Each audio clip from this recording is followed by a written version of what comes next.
Welcome, Pewter Report readers, viewers, and listeners to a brand new edition of the Pewter Report podcast, Energized by Celsius. It is a Tuesday episode, the second show of the week, but it feels like the beginning of a new week because we had Bucs minicamp the first day of practice. That means we saw Tom Brady. That means we saw Leonard Fournette. That means we saw Mike Evans and a lot of the other starters. Now, not every single person was there, and we will get into that, but there is a ton to break down from day one of Bucs minicamp. My name is Matt Matera, and joined with me is SR Scott Reynolds. Scott, we were both there today, along with JC Allen, also of pewterreport.com.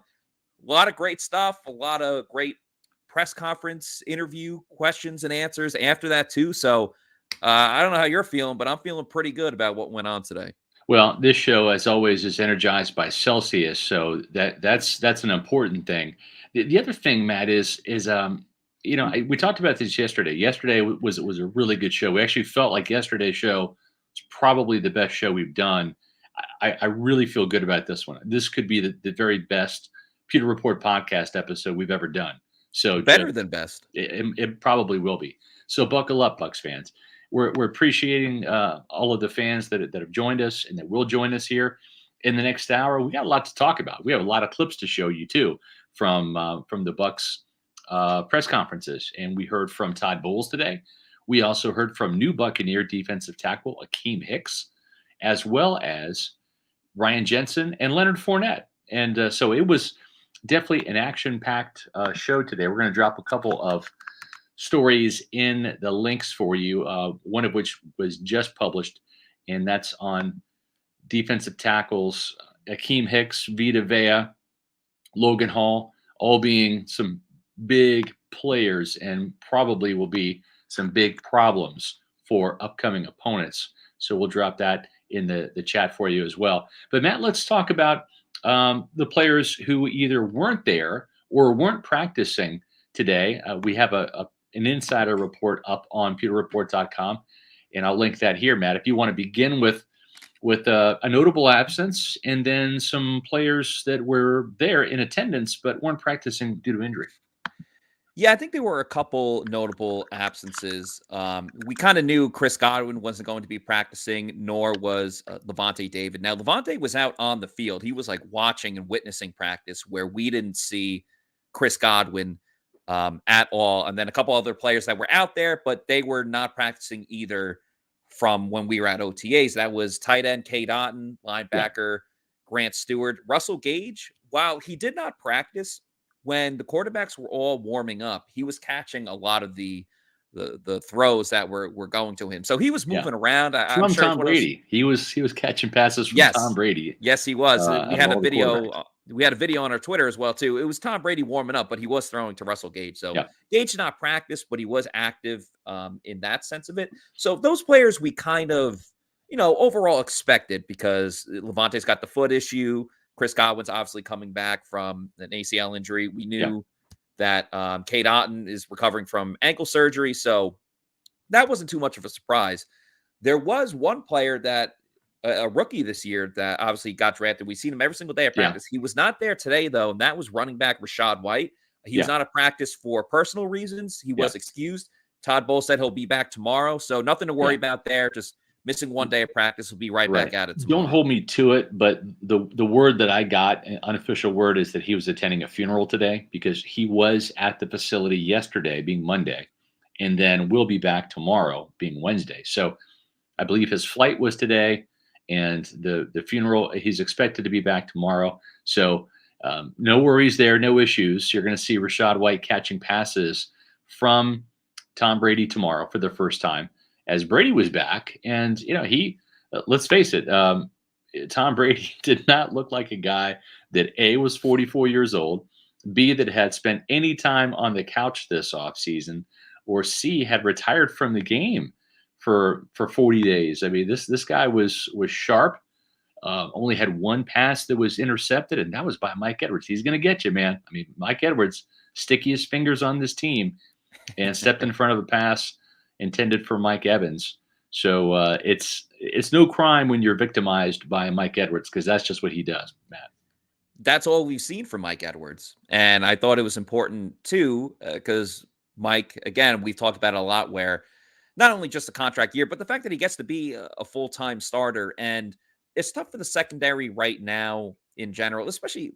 I had this theory before too, and I said this, and I don't have the stats to back it up, but I feel like Tom Brady throws more of his interceptions in practice in 7-on-7s than he does in 11-on-11s, which is Yeah, odd because you have way more of an advantage when it's 7-on-7. There's no pass rush. You don't have to worry yeah, about it, and receivers are more likely to get open. But, it's one of those things, first day back at practice.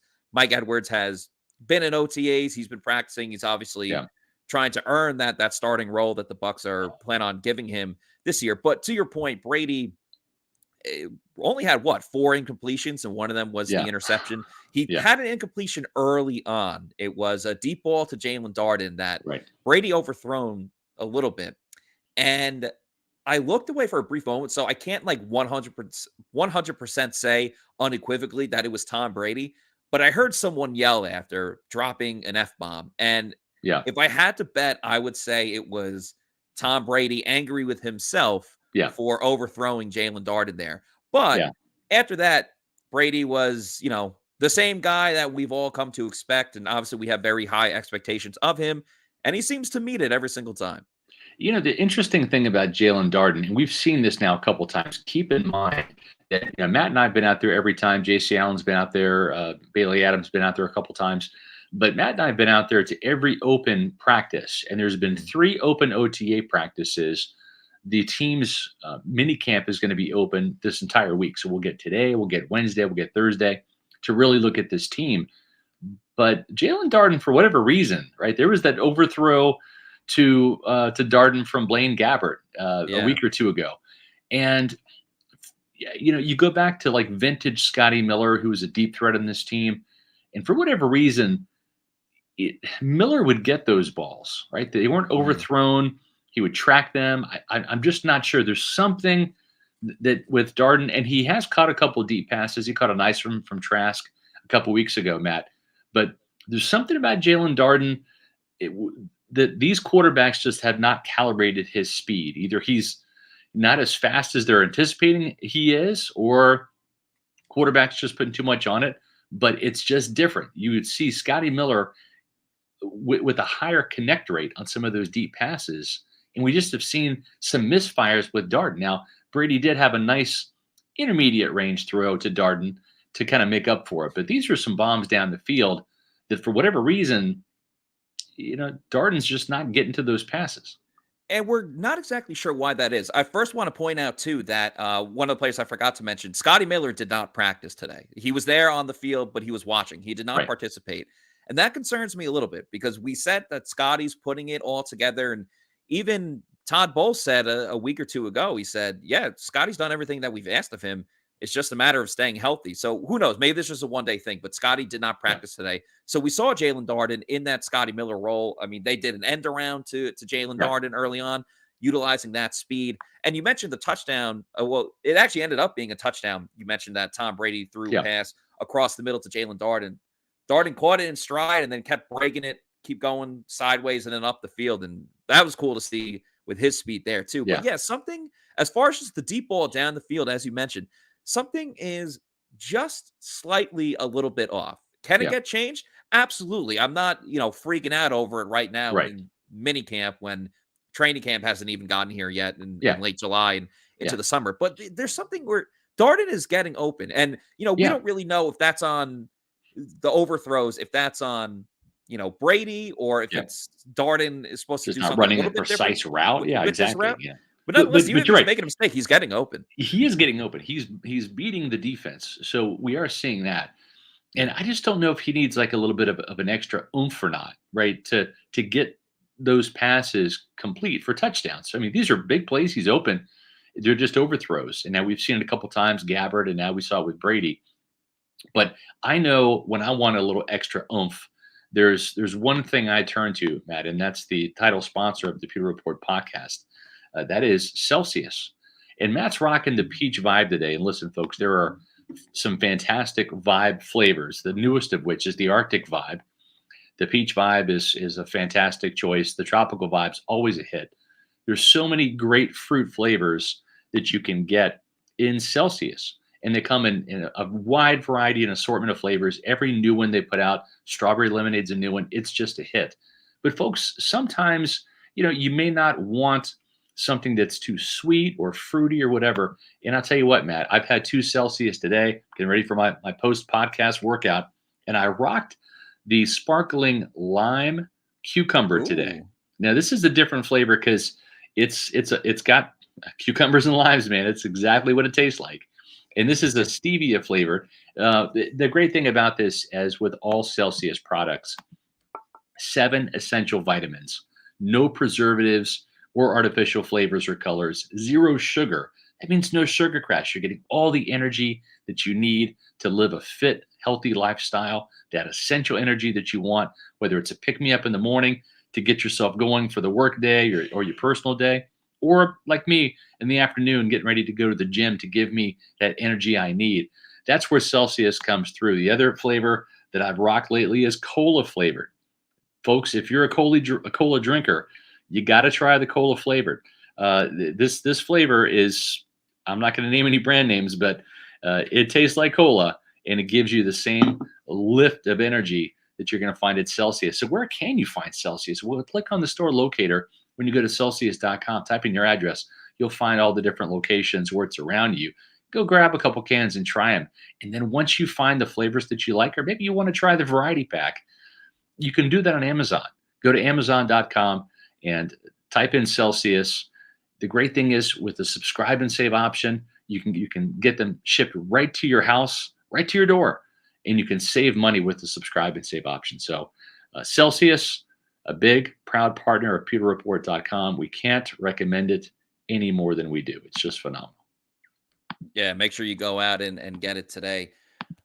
All right, Scott, I don't know what direction you want to go with this, because we were just talking about Brady, and we can stay on the quarterbacks too. I don't think there's absolutely a ton to report with Blaine Gabbert and Kyle Trask. The only thing I'm going to just stop you right there, Matt, is and you can just look at Tom Brady right there. Okay, now listen, I know Tom Brady he's been trying to strut his stuff without any clothes on. He's got the underwear, the Brady brand, right? That dropped yesterday. Yep. And he's, in my opinion, he's trying to look a little bit like Blaine Gabbert. Now, he didn't have the hair. Tom actually got a haircut. But you can just look at Tom Brady and the envy that he has for Blaine Gabbert, who was the best looking quarterback in the Buccaneers. I mean, he's the looking mullet, right. Yeah. It's hard to impress Tom Brady, but Blaine Gabbert has with his looks and with his hair. So kudos to Blaine Gabbert, because Brady's seen it all. He's essentially done it all, but he still is feeling some type of way when he's looking at Blaine Gabbert. That's a fact. When it comes to Blaine, and listen, I was even one, and I said this on the show yesterday. I was a proponent of, hey, I want to see more Kyle Trask. I want this guy to have an opportunity. And so even if it meant fewer reps during mandatory minicamp for Blaine Gabbert, I know Tom's going to get his reps. You can have, Brady and Trask get theirs. But Blaine Gabbert was actually in the mix today. So I think Brady probably got a little bit of the lion's share of the reps. But then the backup reps were split evenly between Gabbert and Trask. And didn't see any interceptions from either Gabbert or Trask today. But Gabbert did have a really nice throw. They did a lot of their work down there at the opposite end of the field, kind of an obstructed view because the players were in between us, the media, on the back porch of the Advent Health Training Center, and the team itself. They were down there working a lot of red zone drills. The one play we did see that Gabbert had that was quite impressive was he was rolling to his right a little bit under some pressure, and he lofted up a pass kind of like across his body, but he was like rolling to the right and through to the middle of the field. And Cody McElroy was one-on-one against Delaney. Now, earlier in the OTAs, Gabbert tried to kind of high point the ball, throw a fade pass, a jump ball, if you will, to Cody McElroy. And Delaney got the better of him. Delaney's had a fantastic offseason. Even Todd Bowles admitted that today. But in this particular instance, the 6'6" reach of McElroy was able to go up over Delaney, pull it down for a touchdown. that was an impressive play by Blaine Gabbert. But again, no mistakes from Kyle Trask that we saw, and also Blaine Gabbert too. Both of those guys look pretty good, but Brady stole the show as he should, being the GOAT. Yeah, Blaine and Kyle Trask were kind of on their best behavior a little bit in terms of having Tom Brady there. I was pleasantly surprised to see that they did share the snaps fairly equally in terms of QB2/QB3, because I really thought, at least starting out, I know they want to see a lot from Kyle Trask, but I could also see the Bucs just setting the tone, being like, all right, Blaine Gabbert is our guy as the second quarterback. That touchdown play to Cody McElroy, I think, was so much fun too. Not even necessarily for what Blaine did, but McElroy, one of the things that was a knock on him, at least for OTAs, was that he's a big guy, but he doesn't have that like vertical. Yeah, he doesn't play big. Right? He didn't play big. He's not a physical guy by any means, but for his size, like, he needs to be. So he's always been a solid pass catcher. Yeah, like, we know he can catch the balls, but we want to see that vertical. We want to see him add a little bit more, and we saw that on the touchdown pass from Blaine Gabbert. But I think my favorite play from that day, and again, Delaney was involved, was the throw to Mike Evans down the sideline, Tom Brady, down the left-hand side. Delaney blanketed Mike Evans. He was with him step for step. Couldn't cover any better. Stride. Literally, the only difference was the height advantage, and it showed why Mike Evans is the greatest offensive player in Bucs history. Yeah, I mean, it just goes without saying. Delaney got his hand on it, maybe both hands. I don't particularly remember, but he knocked the ball up, and Mike Evans had to make a juggling catch. If he wasn't taller than Delaney, it would have been gone for an incompletion, maybe even an interception if Delaney is able to size him up just a little bit more. Not only is Mike Evans a fantastic scorer, he's also a great rebounder, man. I mean, that's what makes him a basketball player on grass at 6'5", is he can go up and get it, and he can do those tip drills and come away with the ball like a rebound coming off the glass. So kudos to Evans for a fantastic play. Kudos to Der Lutz. Just want to thank you for your work. We appreciate the super chat. That's awesome. One thing that we've talked about on Twitter, we asked about today, was Leonard Fournette. Let's get to it. Tom Brady wasn't the only Buccaneer who showed up today after missing the OTAs. Leonard Fournette was in the house, and listen, he's a big back, Matt, but he was a little too large in charge today. When you look at the size there, you can see some pudginess around the midsection of Leonard Fournette. And, while he was skipping OTAs, he wasn't skipping too many meals. And, to Leonard's credit, he owned up to that. And, I think that he admitted he had some pounds to drop. He has some time to shed that weight, just like Vita Vea. We kind of pointed that out when we first saw Vita Vea at the OTAs. Some players, they want to enjoy their offseason. They're bigger guys. It does take some time and effort for them to get underweight a little bit, and they have time. Time is on their side, but it was cool to hear Leonard be very frank and forthright about it, and he addressed it today. Well, I've been here with AP, just working out and things like that. Obviously I didn't get my weight down, which has always been during the summer we all get my weight up, and this is gonna come back down though. In what I've ran overall, ever. Yeah. I ran 23 in college. So that's why I have to get my weight down to get back where I want to be. That's definitely one of my goals right now. To play at the weight I feel comfortable at. What is that weight, and where are you right now? 230. I'm at 240 something right now. So definitely 230, 228, definitely my range. We saw Tom out there. So that was Leonard Fournette saying what we believe was when I asked him where he was at right now. And the media thought that he said 240 something. At first, I thought it was 247. And Matt, I wouldn't be surprised if it was 247 because he looked big. But there was also some whispers too. Pewter Report had heard that later in the season, the coaches really weren't thrilled with him, especially when he had some time off with the hamstring. He put some weight on, and they felt that wasn't really optimal for his performance when he came back in the Rams game. He did have a couple touchdowns in that game. The Bucs couldn't really run the ball. And obviously that hamstring was bothering Leonard Fournette too. But for a guy that did get paid, right? I mean, $7 million a year, 3-year, $21 million contract. You want him to be in great shape, right, Matt? But at the same time, we have to be fair. We can't sound the alarm bells because training camp does not start tomorrow, nor do the Buccaneers hop on a plane and go to Dallas tomorrow. Right. And just for context of the video, when Leonard said AP, he's talking about Anthony Paroli, who's the Bucs strength and conditioning coach. Yeah. So that's who he's talking about with AP. But Scott, you nailed it on the head yesterday when he said, should may not necessarily should we worry, but just keep a lookout for Leonard Fournette. He might be a little bit bigger going into minicamp this year. And lo and behold, there was like 4 separate occasions while we were watching practice where either someone came up to me or we were just talking with another media member where it was like, is it just me or is Leonard Fournette looking a little heavier this year, a little bit bulkier? And then the discussion changed to there's 2 types of thick. There's thick with 2 C's, right? And that's a good thick. That's the complimentary thick. Yeah, the complimentary thick. Leonard Fournette, thick thighs save lives. That's the saying, right? Yeah, but, Leonard Fournette was thick, THICK, and that's not exactly what you want to see. But to your point, Leonard his was like thick gut, thick butt. Right.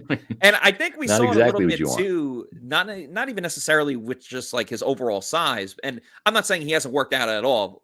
As he just said, he was working with AP, but he was definitely laboring today, just getting back into that Tampa heat. He was hot today, too. Full practice. It was very hot. I mean, at one point, there was like 9 or 10 Bucs all taking a knee when they weren't in on a play. Yeah. Some guys looked a little exhausted out there, which I understand. Like, I don't blame them. I'd be just as tired, too, working out. But, we're in June. When August gets here, it's going to be absolutely even worse. And I think we saw that with Leonard, too.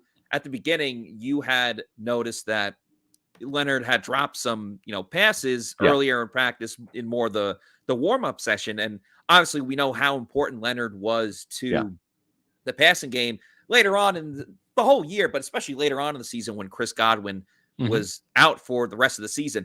I do think he picked it up as it went on a little bit. The goal line session, which was a little bit tough to see because it's all the way down on the other field and you got guys standing there. He did have a touchdown or 2 at the goal line. Take it for what it is. No one's in pants or anything like that. With all that said, I do think, it might be a little bit of a problem right now, but Leonard's addressing it head on. I think by training camp, preseason, I think Tom Brady he's going to hear the noise too. He's going to hear the noise. Yeah, he is. He's going to hear it. He's very hear from Tom Brady. Tom Brady's going to get on him. Tom Brady's going to be strutting around the internet with just his Brady boxers on, his Brady briefs. Looking fit at age 44, looking like he's in better shape than Leonard Fournette. So I'm positive that Tom Brady will get through to Leonard Fournette. I also think today, like you said, man, it was a hot day. He will sweat it out. There's no doubt about it. This was a wake-up call. Today was that kind of day where it was like classic training camp day. Hot, humid, no breeze, and sun out, and you're baking out there. So I think that today was that oven day that some of the players needed that were either new to Tampa or a player like Leonard Fournette that needs to shed some weight. You baked today when you were out there. There's no doubt about it. Yeah, without question. I'm trying to think, I would say for the most part, like outside of Tom Brady and Mike and Leonard Fournette, most of the players on the roster at least participated in one of the OTAs or, one of those sessions, whether the media was there or we weren't. But I remember Donovan Smith even saying that even though we didn't see him there, he did attend a couple of the OTAs and he, he looked like he was the normal Donovan Smith. So that was one of the players we mentioned yesterday, along with Leonard, we were going to keep an eye on in terms of their weight. Our concerns were validated by Leonard Fournette, but Donovan Smith looked like he was in, tip-top shape. I didn't have any issues with how he looked. He did take a knee a couple minutes, but he's a big guy, man. 335 pounds, 340, whatever he plays at. He's a big dude. And we just mentioned how, Leonard coming back and Tom Brady's going to hold him accountable. we spoke to Leonard after. Obviously, you just saw the first video, but Leonard told a very funny story. You know, he got asked about where were you when Tom Brady came back and everything like that. And so when Brady retired, Leonard Fournette was still a free agent. So he was making the rounds. He was looking at a couple other teams. And if you guys remember, he went on that trip to New England to visit with the Patriots. So I don't know exactly how long that timeline is, but Brady called him while he was in New England and pretty much said, "What's your ass doing over there?" You know, Right. and as soon as Tom Brady came back, it was all right. It was all right, Leonard. Let's get you back to Tampa. So here is Lombardi Lenny talking about that. I was just shopping around, man, just seeing what best fits me, you know. And when he signed back, he called me. He's like, "Man, what your ass doing up there, man?" I'm like, trying to figure some things out. So he signed back, and it was no brainer, you know. Why wouldn't I go back? It was up there. That was New England when you were. Yeah. Yeah, we've heard. Just Lombardi Lenny just did. He was a great interview. Yeah, listen, don't hate on Leonard, right? I mean, we used to do the Leonard, what are you doing, Leonard? You know, when he was struggling learning this offense and running into the back of offensive linemen and missing holes and stuff. And he got better. I mean, he had a good year last year. I don't have a problem with them re-signing him. And again, he's a big man, right? There are some big players on this team. Vita Vea is one, right? Where you're naturally disposed to be a big guy. And you'd love to see these guys stay in shape year round. At the same time, I mean, they're human beings just like everybody else, right? And my weight fluctuates. Same with Leonard Fournette. Again, don't sound the alarm bells right now. I am the last person that should be talking about like weight and getting in shape and stuff like that. So it's just something to like keep in mind. I think every year there's always like a player or two on every team that is the weight is kind of an issue. Obviously, Trevor Sikkema, Pewter Report alumni, had one of the greatest tweets of all time talking about Kelvin Benjamin. If you don't know what I'm talking about, you can go and look it up. But when Kelvin Benjamin went to, I can't remember if it was like one of his last years in Carolina or when he went over to Buffalo, but he gained some weight, and that was obviously a big. He looked more like a fat tight end than a wide receiver. So I do remember that tweet from Trevor. Also, too, congratulations for Trevor Sikkema getting engaged, to the lovely Alyssa Lang. So, we noted that on Twitter a couple days ago when it happened, but congrats to our Pewter Report alum and family member who's now over at Pro Football Focus doing his thing. And that's awesome. And now, we're super excited that there's some nuptials in the air. So great question here from Jay Anitra. Scott, who was the most out of shape player you've ever seen show up at a Bucs minicamp? Boy, the great thing about me covering this team for 27 years is I've seen it all. The bad thing is I've forgotten about half of it because I'm so old now. So, Vita Vea, I mean, he looks so big. I know he's going to shed some weight. And again, with these big guys too, and I've talked to some of these players, Will Golston's a guy. He said he's 318 now. Will doesn't look 318, but he said he's 318. A lot of these guys, they literally lose 10 pounds of weight when they hit the field. And if you're a larger person like me, I mean, I've been, north of 250 way back in the day, hover around 212 right now. I've been up, last year fall, I was up to 225. So, you can kind of fluctuate. So some days, you're up 5 pounds or down 5 pounds. But when you're this big, when you're those, these big offense and defensive linemen, it's not uncommon for them to literally shed 10, 15 pounds a day. So that's water weight for sure. But at the same time, that's just how it is. It's part of being a big man playing football. Now, Warren Sapp in 1998, Warren Sapp was, in 1995, 96, 97, he was 300, 305, 307 maybe. He shot up past 330 in 1998. Did not have a good year. Played a role in the Buccaneers going 8-8 that year. So that was certainly an instance where Sapp really ballooned up. So I would say that was one of those years that really kind of caught my eye, was 1998 with Sapp. And then, of course, the next year, he's back down to 300 pounds, wins the NFC. I should say NFC. He was the NFL Defensive Player of the Year that year with, I think, 16 and a half sacks.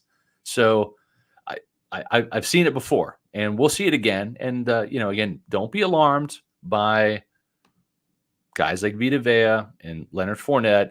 They've got time to lose the weight. It's something we're going to keep an eye on. Remember last year, Matt, and it's tough because we didn't really see it because he's, a 6'2", 200-pound wide receiver. But Tyler Johnson was under the microscope by Bruce Arians in training camp last year. He didn't report in good shape. He was winded, didn't really perform well. And you know what, Matt? It kind of carried over into the season because there wasn't much separation ability or yards after catch ability from Tyler Johnson last year. No, there wasn't. He was one of the first people when that question came up that I thought about it. And not that I even in my own head was thinking, oh, like Tyler Johnson looks that overweight. But I do remember Bruce talking about that. So that's why, it jogged my memory there. Speaking of Bruce Arians, he was at minicamp today. It was the first time that we've seen him in his quote unquote new role, new hat for Bruce. Normally, we've seen him with the custom. Yeah, exactly. There you go. He's got more of the farmer hat, the straw hat, as you want to say. Bruce didn't really normally rock that when he was the head coach. He still had his signature golf cart, but it took us a couple minutes to be like, wait, is that actually Bruce? Like he's lost a lot of weight. He really lost a lot of weight. And, so retirement, semi-retirement, he's still working, but on his own terms, but semi-retirement looks great on Bruce. He's lost a lot of weight. I noticed that about a month ago at the Arians Family Foundation Gala when I saw him. It was just shocking. And again, Bruce is one of those guys too. If you're a bigger guy, you understand. Bruce could put on 20 pounds and lose 20 pounds. They always say that the first 20 pounds is the easiest to lose. Then it gets harder after that. I can attest to that. But Bruce really looked trim today. And at first, you kind of did a double take. You're like, okay, the goatee, like, looks like Bruce. Is it really Bruce? It's Bruce. So it was good to see him out there.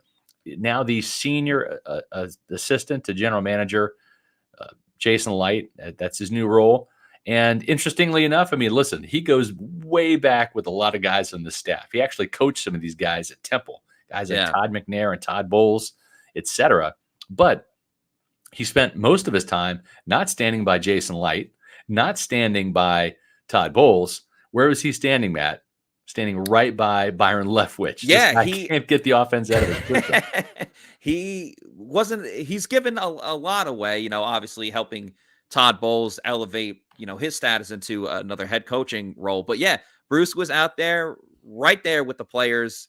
He can't give everything away. I'm sure he misses a little bit. And I'm sure there are times too where Bruce just wants to be like, no, Tom, throw this way or look that way or, run this different route. But you gotta kind of control it a little bit and let Todd Bowles do his thing. And if you want to do your thing in terms of sports betting, the best place to go and do that would be with mybookie.ag. And, we're right in the middle of a huge playoff series with the Bolts and the Rangers. This is game 4 of the Eastern Conference Finals. So you got that and the Stanley Cup Finals in the next round. The NBA Finals is going on right now. And of course, as we move into summertime, you got baseball as well, too. And there's 162 games of a baseball season. And that can feel like a grind at times, but you can put excitement back into each and every game with MyBookie. There's run lines, money lines, props galore, first inning, no runs. If you want to bet on the Mets are one of the best teams in baseball. They keep socking the ball. You can bet on them. And nobody gives you more opportunities to win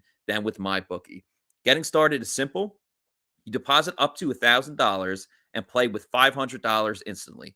Just use the promo code Pewter to claim a MyBookie deposit bonus. Whether you're a diehard fan or a newcomer to the sport, there's never been a better time to join the MyBookie family.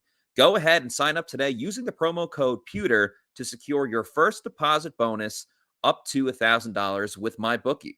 Whatever you put in, they'll meet halfway, all the way up to $1,000. So bet anything, anytime, anywhere with MyBookie. And again, that promo code is Pewter. Scott, one of the other players that we saw today, and for the first time as a Tampa Bay Buccaneer, was Akeem Hicks, and we got to speak to him after. I thought, obviously we've seen him as a player, haven't really gotten to, speak to him too much overall, but I thought he was a very interesting guy. I thought he had a lot of great things to say when it came to, just what his role is going to be on this team. And he was open and honest too. He's like, listen, I'm still digesting all of this information. Yes. I'm just learning Todd Bowles' defense. I'm just, learning all these new teammates that are on my team. But I don't know. We're not going to see too much in terms of just a defensive lineman, what he's going to bring in mandatory minicamp. Again, that's going to go to a training camp when all the pads come on. But I'm very excited and intrigued to see what Akeem Hicks can do in this Buccaneers defense. He's a big man. Listen, you can look at the weight on Buccaneers.com, and it says 324. I don't think he's 324 at all. As we learned from Tristan Wirfs, interviewing him earlier this offseason, right? Tristan Wirfs said that he played at 345 pounds, Matt, last year as an all-pro, Pro Bowler. Tristan Wirfs, 345. And I confirmed that with him at the Arians Family Football Foundation Gala. I said, did you really mean it when you said you're 345? He's like, yeah, absolutely. He's like, last time I was 320 was like back at Iowa. So sometimes those weights can be a little misleading. The other thing too, Matt, is the roster, right? The Bucs roster, when they gave that out to us today, the actual paper roster had him at 352. And Matt, I think that's probably closer to his actual weight than 324. He's a big dude, but carries it well. He does carry it well. That's one of the things I noticed too when he was running around. He obviously looks gigantic, and it's crazy he's going to be lining up next to Vita Vea, because you're just talking about two gargantuan defensive linemen that are just going to dominate. Might be a little bit strong. They have to prove it first, but it feels like the sky is the limit when it comes to Hicks, Vita Vea, and you throw Logan Hall in the mix there too, and you know what you're going to get with Will Golston. So I just think they're building a forest of players, of just tall trees that are going to get a lot of PBUs, and obviously just a lot of big boys up front. I think it's going to be great for the defensive line. Here's Hicks talking about playing with Vita Vea, who he said that, he's a player that he's followed for a little bit of time here in Vita Vea's career. And Vita Vea lining up next to you, and the 1-2 punch you guys can have inside. I've been watching him for a couple years, and one of the things that I love that he does is push up the field. He disrupts that pocket quite a bit, and it's something that a powerful guys that play with power like myself, we admire. You weren't able to play last. He's a big dude. He plays big. Vita Vea right next to him. Then you got Logan Hall. You got Will Golston. Logan Hall is the smallest guy at 290, but he's still a big man, especially at 6'6". So I think the dynamic here, and we've kind of talked about this for a week or so now since they've signed Akeem Hicks, Matt, is when you look at Ndamukong Suh and Steve McClendon. That was the three tech players last year, the starter and the backup. Mm-hmm. You have Rakeem Nunez-Roches, who's more of a backup nose behind Vita Vea. Steve McClendon was 36 years old now, and Ndamukong Suh's 35. Akeem Hicks is, when he's healthy, he is still a top-notch defensive tackle. As Josh Capo from Pewter Report pointed out, and on his grinding the tape, and I'm going to drop that in the chat here too. That's definitely worth reading. If you have not had a chance to read that, I'm going to put this in the chat there. You can click on the link. The tape on this guy is phenomenal when he's healthy, and he's missed some time, 29 games over the last 3 years, had 3.5 sacks last year, but this is a dynamic player and a big player that I think is really going to be beneficial to Logan Hall, and it's going to take some pressure off Logan Hall too. And I asked Todd Bowles, I said, is he coming in to be a rotational player? Is he going to be a co-starter with Logan Hall? And Matt, I think that the answer that we heard was that training camp's going to ultimately decide how many reps Akeem Hicks is going to play and whether he is going to be a co-starter with Logan Hall. I wouldn't put it past these guys to almost split those 3 technique reps half and half. And I feel so much better now having an experienced 3 technique defensive tackle, a big body who can get in there, stuff the run, and still get after the quarterback in the passing game. I like what I see from this front office making this move. And I think there's a couple more moves left to be made on this roster. Signing Rob Gronkowski is another one, but I love the move of signing Akeem Hicks, and it's going to be a great interview and a great mentor for Logan Hall. Yeah, and I think, too, this isn't a knock on Steve McClendon, but, when McClendon's in the game, it's just like, all right, he's okay at stopping the run. If he sticks to his job, the defense will be fine. Yeah. They can function with him in there. With Akeem Hicks, and hopefully Logan Hall, but we expect them to be, when either of them in there, if they're not in together, which they still could be in together, but when, let's just say Hicks, for example, when Hicks is in there, it's like, oh, he can do business. He can do something when he's in there. He's going to get after the quarterback. He's going to get into the backfield, stop the run. When healthy, he's going to continue to make plays and hopefully live up to, a Pro Bowl caliber player that he once was. So I think that's really important. When he's coming in, he's going to make splash plays, but I also think he's going to be that mentor to Logan Hall. And everyone's so high on Logan Hall across the board, whether it's Warren Sapp, whether it's Ryan Jensen, whether it's Will Golston when he appeared on our show. Yeah, it was talking Akeem about Hicks him today, talked about him favorably and like the athleticism and the length that Hall brings to the team. I think you're exactly right. And the other thing too that Hicks can do is not just play that 3-tech spot.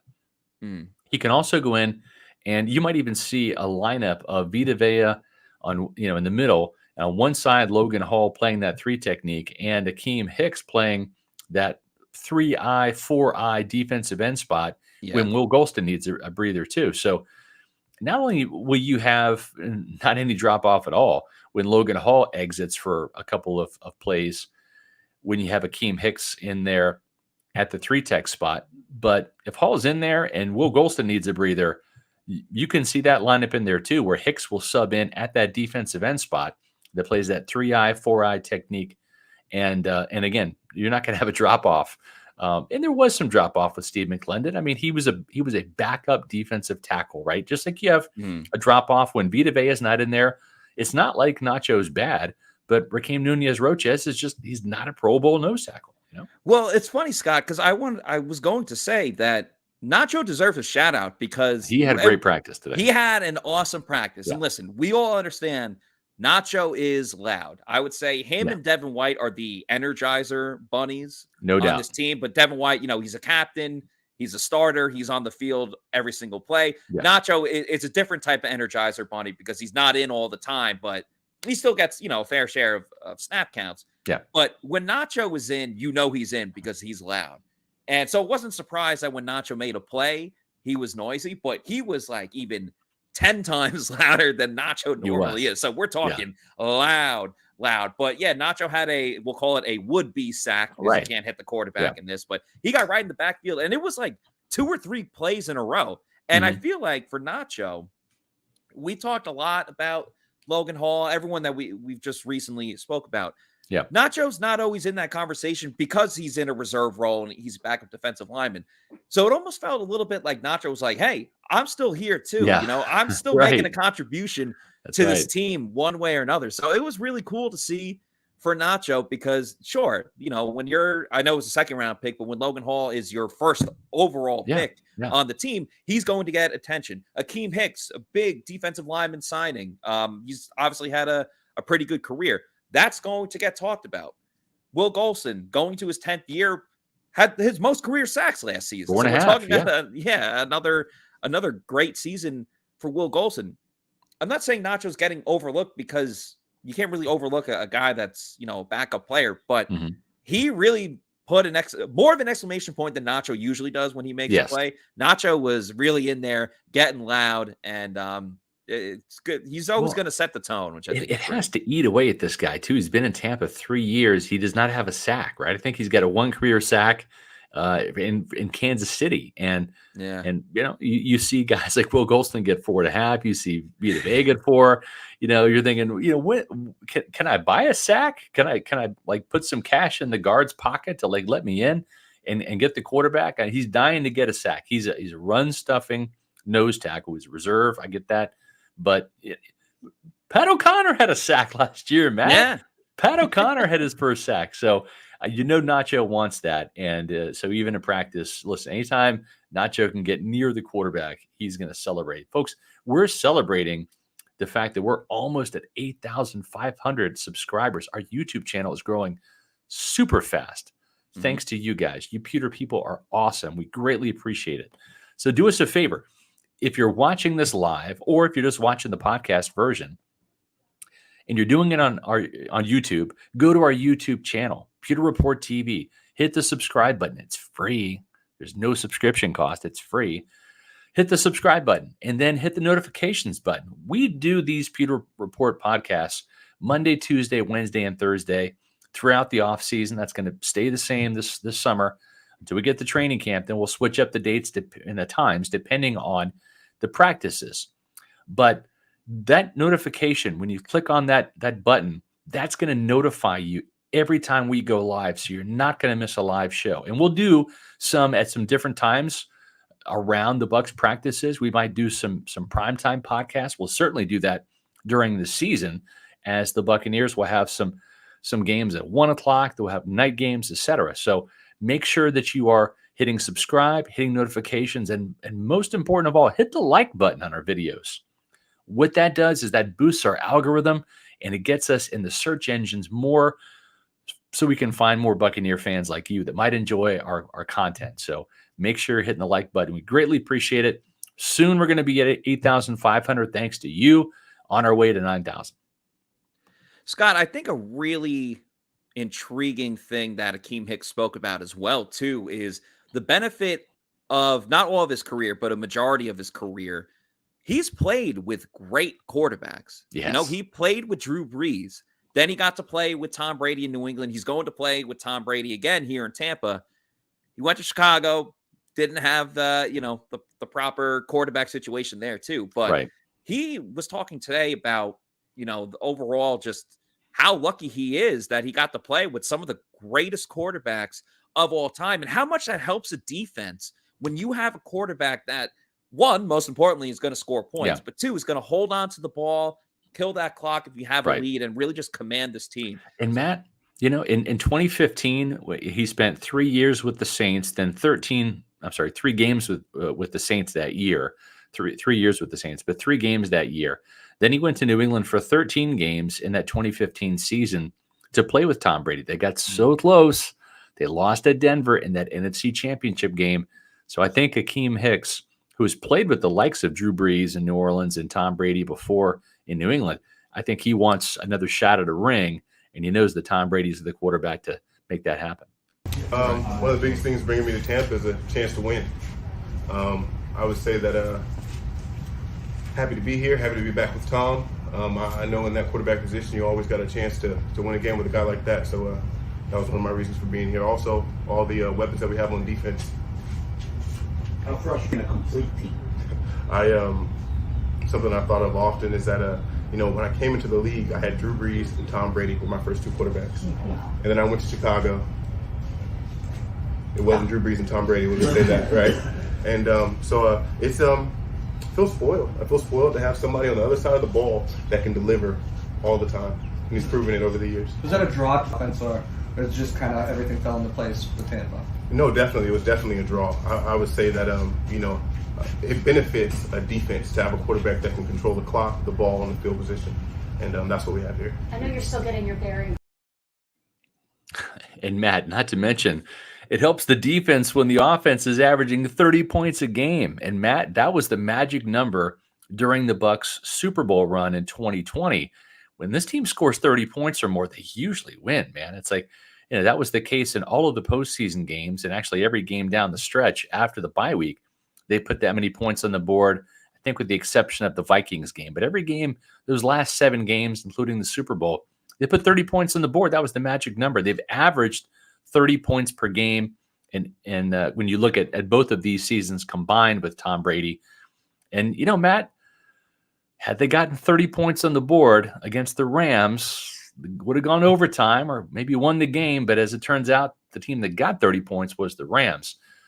But yeah, I think he's exactly right. There's no substitute for having a great quarterback and a great offense on the other side of the ball, because it always gives you a chance to win. You're always in the game when Tom Brady's on the other side of the ball.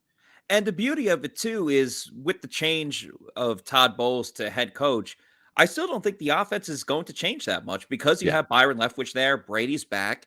Obviously, Chris Godwin's health is something that we will be monitoring until the day that he steps back onto the field for practice or a preseason game or regular season game, whatever it may be. But outside of that, most of the offense is still intact. I understand that they're going to have 2 new offensive guards, but Shaq Mason is very well established. And again, whoever wins left guard is going to earn it. All right. It's not going to be like, well, we have no other choice but you, Aaron Stinney or Luke Gedeke. So either way, that position is going to be well earned.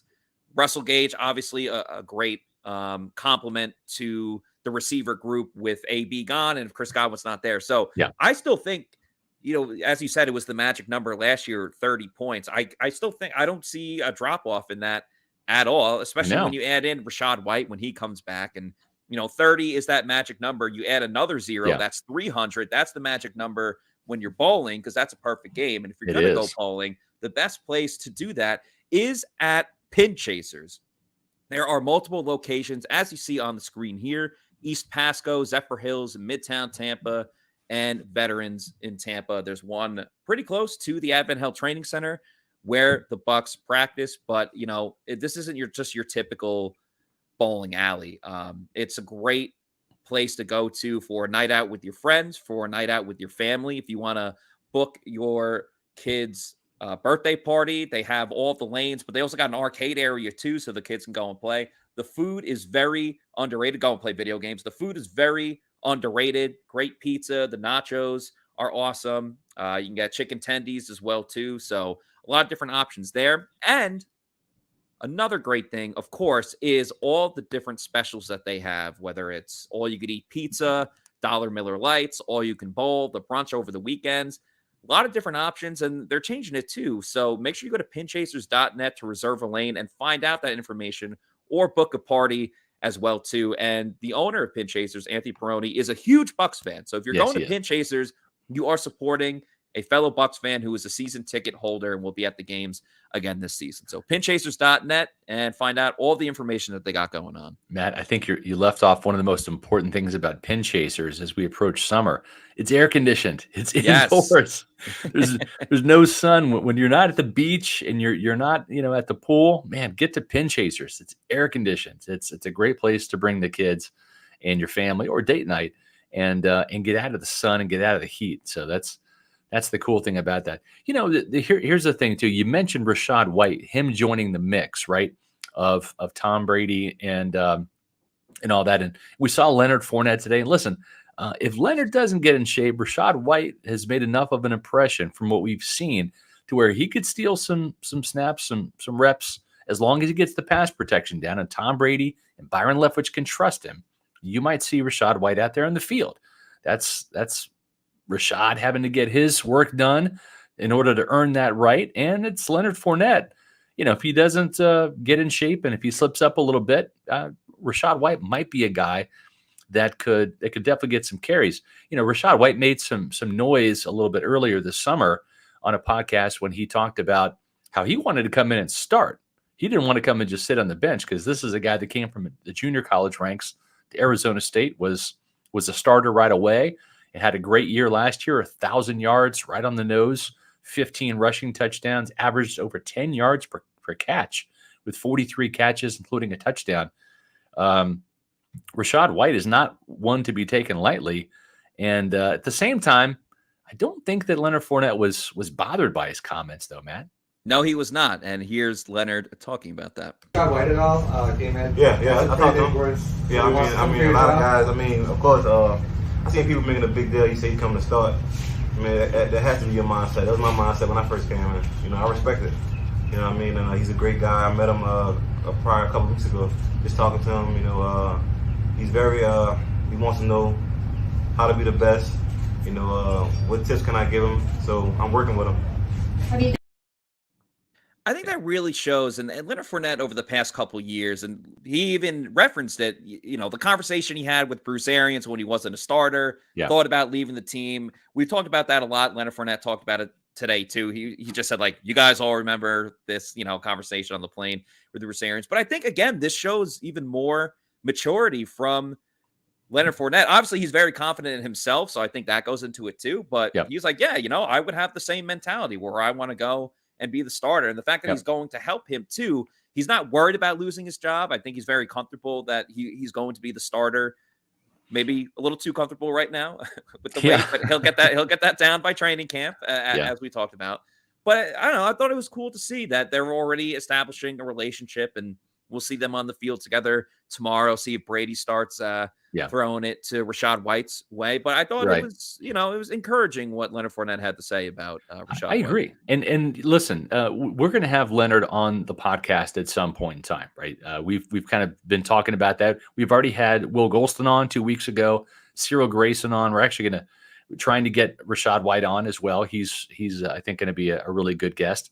And we're going to have Leonard Fournette on. Well, you know why? Because we like Leonard. We think he's a damn good player. Leonard likes to talk. He's a great quote. And he's also signed up with Celsius, you know, and you know, I'm glad that he hasn't signed up with Hostess as a endorsement deal. But he's a Celsius athlete. So we'll have Leonard on, and we'll have a good conversation. And, you know, we might have Leonard do a clip. Might have him watch some of his clips, and he might do a me rather than Leonard, you know. He might be doing some of those as well. But at the same time too, it's like, you know, that Colts game, 4 touchdowns. I mean, there's been a lot of really good Leonard moments as well. And I think those are around the corner. Listen, Leonard's got Tom Brady on his ass. He's got Rachaad White nipping at his heels. And that's going to be the case in training camp too. White he looks the part, man. We've both been impressed with him. Yes. Every single person I've talked to in the building, all my sources are raving about this kid and what he can do. He's not a speed demon, flashy guy that's just going to have a breakaway 60-yard touchdown run or anything, but he's just smooth, man. It's like, he's smooth. He's silky smooth. There's something about him. It's a little bit like Le'Veon Bell. You can kind of see it out there. The patience, how he just sets things up. I'm really interested to see this kid when the pads get on. We always talk, Matt, about the offense and defensive linemen, how we can't wait to see the battles in the trenches when the pads come on in camp. I can't wait to see this kid. They don't do a lot of live tackling, you know, take you to the ground type of practices in camp.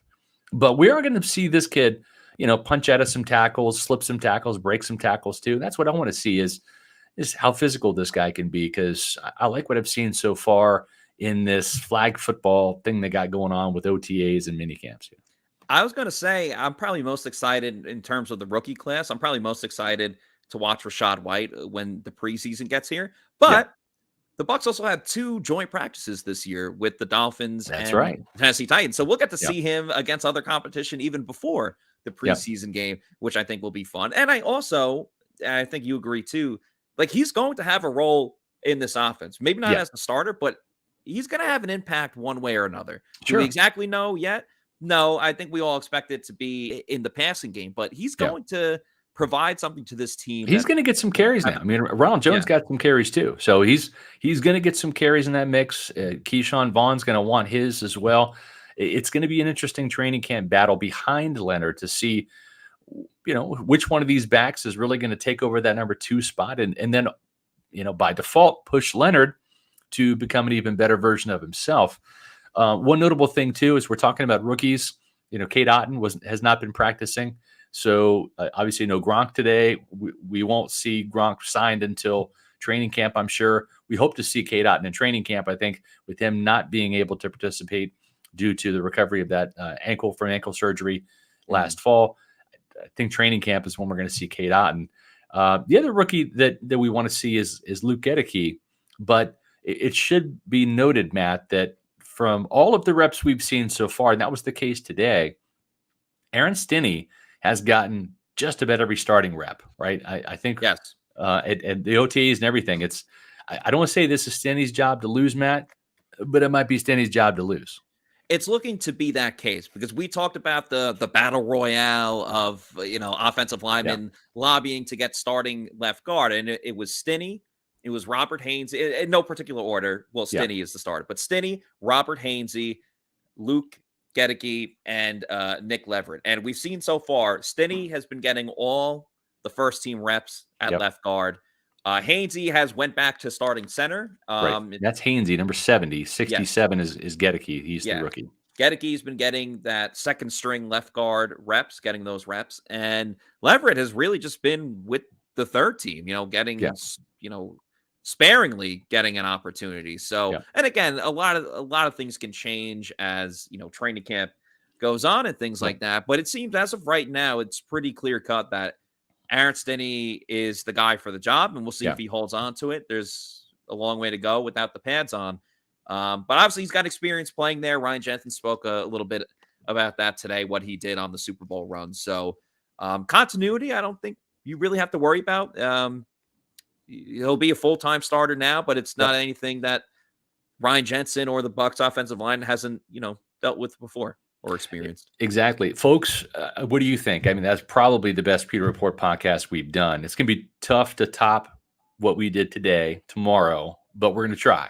We want you to come back at 4:00 Wednesday here on Pewter Report TV and make sure that you do that. And also, we would be remiss if we didn't say, go Bolts. Go Bolts. Score, Lightning. That's what we want to see tonight. We want to see this series get evened up against the New York Rangers tonight. I know we have some Bolts fans out there that are pretty excited about the game tonight. So we'll leave you with that, Bolts fans and Bucs fans. For Matt Matera, I'm Scott Reynolds saying we'll see you tomorrow for another edition of the Pewter Report podcast. Out. Let's go Bolts. Go Bolts.